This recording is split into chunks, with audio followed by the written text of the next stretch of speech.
Os olhos de Matsu nunca haveriam de amadurecer. Estariam para sempre vazios de imagens, vazios de luz. Contudo, por oposto, ela mesma era um lugar de muita coisa. Chegava a afirmar que sabia o que seria a luz por colocar a mão nas madeiras que aqueciam ao sol. Dizia, é uma espécie de olhar sobre nós. A luz é uma espécie de olhar sobre nós. No entanto, incapaz de ver por dentro. Por isso, quando é intensa, aquece pela frustração de lhe ser impossível entrar nas pessoas. Entrar por temperatura. Explicava assim, como se quisesse fazer crer que ver era coisa pouca de que a felicidade poderia abdicar. Oi gente, eu sou Letícia Lira, psicóloga clínica, e no vídeo de hoje eu quero conversar com vocês sobre o livro Homens Imprudentemente Poéticos, que é meu livro preferido do escritor português Walter Hugo Mãe. Mas antes de começar, curta esse vídeo para ajudar o YouTube a levar esse conteúdo para mais pessoas que se interessem pelo mesmo assunto que vocês. Ative as notificações, se inscreve no canal para ser lembrado toda vez que sai um vídeo novo aqui. Homens Imprudentemente Poéticos foi um livro que me tocou muito na época que eu li, e apesar do tempo, quando eu estava elaborando o roteiro desse vídeo, eu comecei a entrar em contato novamente com as sensações, com os sentimentos que a leitura dessa obra me trouxe, como a angústia, a tristeza, a nostalgia, a familiaridade e um certo aconchego que eu encontrei em alguns personagens. Por isso eu estou tão feliz de poder trazer para vocês um pouquinho das minhas percepções, um pouco das inspirações e do autor que escreveu essa obra. Walter Hugo Mãe nasceu na Angola, mas aos 2 anos foi morar em Portugal com a sua família, por isso ele se considera português. Ele já escreveu obras que se enquadram no gênero de romance, literatura infantil e poesias. E muitas pessoas encontram semelhanças entre ele e José Saramago, que também é um escritor português, tanto nas temáticas que Mãe costuma abordar, quanto no estilo de escrita dos dois. Nas suas obras, ele busca tratar da individualização de cada um a partir da relação com os outros. É por isso que muitas vezes ele traz nomes de personagens comuns que possa causar uma certa identificação para o leitor que está ali lendo. Ele procura ambientar suas histórias em épocas remotas, anteriores aos dias atuais, que possa remeter a uma espécie de humanidade que se depara com novas possibilidades, novas oportunidades de ser uma sociedade de determinadas formas. Então ele diz em entrevistas que ele busca, em todos os romances dele, trabalhar com a essência daquilo que a gente já tem hoje como posto, que a gente já entende como um conceito enrijecido, mas que na verdade ele busca desconstruir um pouco disso e trabalhar o que são essas essências. Por exemplo, ele fala sobre a essência do trabalho, a essência das relações. Inclusive é interessante porque quando eu li a obra dele, só depois eu vi essa entrevista sobre a essência e de alguma forma eu não sabia verbalizar, mas eu sentia isso nas suas obras, como se ele remetesse a uma questão mais anterior ao que está posto hoje em dia, né? Àquilo que a gente já tem como premeditado. Então é quase como se as obras dele possibilitassem que a gente entrasse em contato com sensações, sentimentos que fazem mais parte da nossa essência, sabe? Que são mais radicais a nós como humanos. Na obra dos Homens Imprudentemente Poéticos não foi diferente. O autor se inspirou na cultura japonesa e na cordialidade, na gentileza e no respeito que existe entre as suas relações, mesmo diante de discordâncias entre eles. Outra inspiração para esse livro foi quando o escritor viajou para o Japão e visitou um bosque que eu não vou saber pronunciar o nome, e eu vou colocar aqui embaixo, mas é o Aokigara, algo do tipo. E perdão pelas pessoas que sabem falar japonês aqui, mas realmente eu não vou saber pronunciar. E aí, esse bosque ele ficou conhecido nas últimas décadas como se fosse um local em que as pessoas vão para refletir sobre suas vidas e muitas vezes decidir findá-las ali mesmo. E é um local de uma vegetação muito densa, que não existe muita vida selvagem e que por ter essa repercussão, né, nos últimos anos, terminou sendo um palco de inspirações para muitos documentários, filmes, como um mar de árvores. Isso também fez com que a floresta se tornasse um local cheio de cartazes pedindo para refletir sobre a própria vida, com um número de suporte psicológico caso essa pessoa precise conversar com alguém, câmeras de segurança, patrulhas de segurança para estarem atentas aos caminhantes que estão ali sozinhos, e também os estabelecimentos que existem ali, como cafés, por exemplo, os donos desses estabelecimentos terminaram se voluntariando para estar disponível para essas pessoas que passavam por essa floresta, e muitas vezes eles conseguiam reverter a situação, conseguindo salvar vidas. Inclusive, um parênteses aqui para todas as pessoas que estão assistindo, que talvez estejam se sentindo muito sozinhos, que estejam percebendo que está muito difícil caminhar, continuar sozinho nessa caminhada. Eu vou deixar aqui embaixo o número do CVV, que é o Centro de Valorização da Vida, que é o 188. E se você se sentir mais à vontade, você pode entrar no site deles, que eu vou deixar na descrição, para entrar em contato com eles através do chat. Mas voltando para cá, para a história, quando o Walter Ugumãe ele entrou nesse bosque, ele visitou essa realidade, ele se comoveu muito, né? Ele se tocou bastante pelos gestos de objetos deixados ali, pelos acampamentos, pelos fios que os caminhantes amarravam nas árvores para conduzirem eles de volta, caso eles desistissem. E ali ele teve uma outra percepção da finitude atrelada à concepção da natureza, que é algo muito forte na cultura japonesa. Então, essa percepção que ele teve, essa comoção, as sensações que esse bosque trouxe para ele, também inspirou a escrita do Homens Imprudentemente Poéticos. Então a história se passa exatamente nesse bosque, ao pé do Monte Fuji, no Japão, no século XIX, que é exatamente uma época remota aos nossos dias atuais e à sociedade contemporânea japonesa. E a história gira principalmente em torno do artesão que se chama Ítaro e do oleiro que se chama Saburo. Esses dois são vizinhos e eles vão entrar em conflito no decorrer da história, mas a gente também consegue conhecer outros personagens como a Matsu, que é irmã de Ítaro, é uma menina cega, e também a funcionária que trabalha na casa de Ítaro e Matsu, que é a senhora Kami. Então, para sustentar a sua casa, né, a sua casa que vive a senhora Kami, que vive a irmã dele Matsu, o Ítaro ele pinta leques para poder vendê-los e para poder realmente dar conta da casa dele. Mas essa sensibilidade não está presente só na área artística para Ítaro, porque ele também tem uma certa sensibilidade de prever alguns acontecimentos, na maioria das vezes acontecimentos dolorosos, através do falecimento de seres vivos, como animais, insetos. Então, quando ele se depara com a morte de algum animal, de algum inseto, ele também consegue ver ali naquela finitude, né, no término de uma vida, o que está prestes a acontecer. E a primeira vez que Ítaro teve sua primeira visão foi quando ele precisou tratar um peixe que sua mãe tinha acabado de pescar, e ali ele viu que a sua irmã, sua futura irmã que estava por vir, ela nasceria cega. E isso fez com que ele também conseguisse salvar a sua irmã quando bebê, porque os pais não queriam aceitar aquilo, não queriam ficar com a filha daquela forma.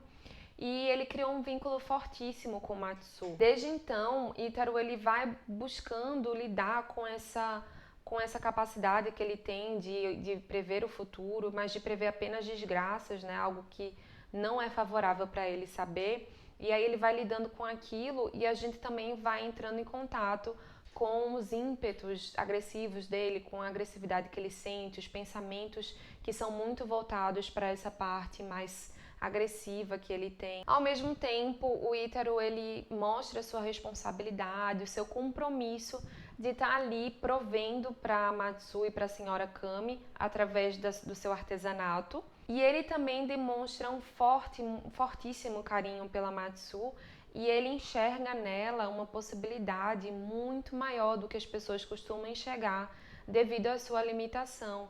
E ele consegue trazer trechos, né? O Walter Ugumãe tem essa potência, tem essa capacidade de transformar essa poesia em algo tão profundo, né? Em sentimentos que eu não consigo nem explicar. Então essa previsão que o Ítaro tem terminou se desvelando também para o oleiro, o Saburo, porque ele viu numa das suas premonições que a esposa de Saburó morreria, que era a senhora Fuyu.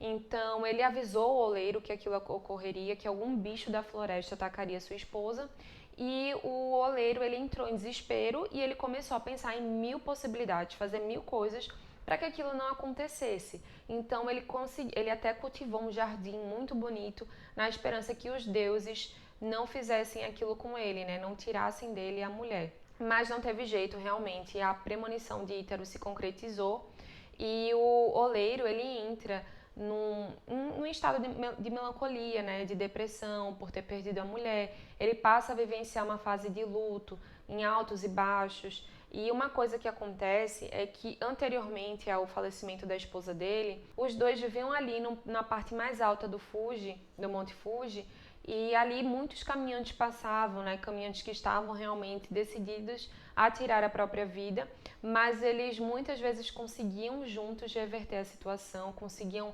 reconectar essas pessoas ao sentido da vida, a perceber que existe um fio condutor para essa vida, e eles tinham essa motivação. E quando o Saburo perde a esposa dele, ele se vê completamente sozinho e ele passa a ter como companhia o kimono que a sua falecida esposa utilizava. Ali era uma relação muito enigmática, muito triste, né? Quando eu li aquilo, eu ficava bem melancólica, né? Eu sentia uma angústia. Então, realmente era algo que essa história realmente me tocou. Vou falar um pouquinho mais pra frente. E nesse desespero, Saburó termina culpabilizando o Ítaro pela perda da sua esposa. E isso termina alimentando uma faísca de ira que existe entre os dois, essa rivalidade que existe entre os dois. E eu acho interessante que o Saburó, que é o oleiro, ele é demonstrado, ele é apresentado como uma pessoa muito boa, uma pessoa esperançosa, otimista, que vai ali encontrando sentido em conversar com as pessoas e conseguir reconectá-las com a vida. Ao mesmo tempo, com essa perda, ele também mostra outra faceta da sua humanidade, porque ele se mostra como uma pessoa mais melancólica, uma pessoa raivosa, frustrada, desesperançosa. Então, é como se também mostrasse pra gente a humanidade, esse traço mais próprio da gente, que também existe. Não existe nada só bom ou só ruim. Existe uma complexidade que é ser humano. Nessa mesma trajetória de rivalidade entre Ítaro e Saburó, o Ítaro precisa, em certo ponto, se desvincular da Matsue, e essa perda de contato, essa perda de vínculo total, faz com que ele também vivencie um luto. E ele também vai se identificar no luto do oleiro, do Saburó. E isso também lhe causa uma tremenda raiva por não conseguir lidar com essas emoções que ele está sentindo. Já a irmã de Ítaro, a Matsue, foi a minha personagem preferida, porque apesar dela ter nascido com uma limitação, dela ter nascido cega, ela consegue enxergar o mundo de uma forma muito ampliada, uma forma muito mais ampliada do que diversas pessoas que viam, que enxergavam. E ela consegue transmitir isso nas suas falas, que muitas vezes chegam a ser absurdas, chegam a ser divertidas, são falas que nos tocam, que foi exatamente o que eu trouxe no início do vídeo. Foi um trecho em que Matsue está falando, está refletindo sobre a luz. E ela traz essa potência da poesia e da profundidade do sentir. Ela também consegue lidar muito bem com a solidão e ela se utiliza muito da sua capacidade de criar, de ser criativa e de se adaptar à situação. E aí eu senti que Matsue tornou a narrativa mais leve, é como se ela desse um equilíbrio para o peso que a história traz, e também ela desse uma leveza a mais para Ítaro, que vive nos seus conflitos pessoais com os seus próprios impulsos agressivos. Então Matsue vem como uma forma de equilibrar um pouco mais essa melancolia, essa frustração, essa raiva que Ítaro sentia. E a senhora Kami entra quando os pais de Matsue terminam desistindo dela e ela assume esse cuidado, o cuidado de Ítaro e de Matsue. Então é praticamente como se ela fosse uma mãe, e ela é realmente vista pela Matsue como uma mãe, e ela passa aquela sensação de ser uma figura de muito afeto, de muito carinho, de muito cuidado, em que ela também traz essa sensação de aconchego nos momentos em que os dois precisavam desse amparo. Bom, eu acredito que eu consegui dar uma pincelada na superfície da história desse livro e definitivamente a história que mais me marcou foi a história do Saburó, que perdeu a sua esposa, e ela trabalha muito com a questão da finitude, da morte, do medo, desse desconhecido, da dor, desse sofrimento que no momento parece ser sem fim. Então eu acredito que eu consegui me conectar muito com essa história e com o mistério que é envolvido em torno dela. E particularmente eu também me conectei muito com o capítulo que é A Lenda do Poço, em que o Ítaro precisa entrar de frente com seus próprios medos, com suas próprias inseguranças, angústias, e consegue lidar com isso. E a partir daí ele começa também a ter uma postura diferente diante da vida. É interessante porque Ítaro vem com uma postura aparentemente mais negativa diante dessa questão da finitude, e o Saburó inicialmente ele vem com uma perspectiva mais positiva. E mesmo diante do luto ele consegue encontrar faíscas, né, relapsos de esperança, quando ele entra em contato com caminhantes que ali passam e que decidem reverter a decisão que eles tinham tomado no início de pôr fim à própria vida.